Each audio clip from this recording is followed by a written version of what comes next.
பணியாற்றும் பணியாளர்களை வைத்து போராட்டம் கண்டன ஆர்ப்பாட்டம் நடைபெறுகிறது. தலைமை எஸ் மோகன் ஒன்றிய கழக செயலாளர்.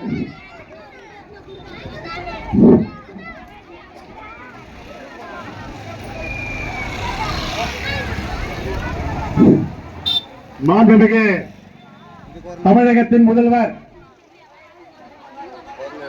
தளபதி மு.க. ஸ்டாலின் ஆணைக்கிணங்க தமிழ்நாடு முழுவதும் இந்த 100 நாள் வேலை சம்பளம் வழங்காததை எதிர்த்து மோடி அரசு எதிர்த்து தமிழ்நாடு முழுவதும் இந்த ஆர்ப்பாட்டத்திற்கு நடைபெறுகிறது. இன்று மேற்காலனி வடக்கு ஒன்றிய சார்பாக ஒன்றிய கழக செயலாளர் அண்ணன் எஸ் மோகன் தலைமையில் நடுக்குப்பு ஊராட்சியில் நடைபெறுகிறது. இந்த நிகழ்ச்சிக்கு வருகை தந்திருக்கக்கூடிய ஒன்றிய கழக நிர்வாகிகள் மற்றும் கிளைக்கழக செயலாளர்கள் மற்றும் அணியைச் சேர்ந்த அனைவரையும் கழக உறுப்பினர்கள் அனைவரையும் வரவேற்று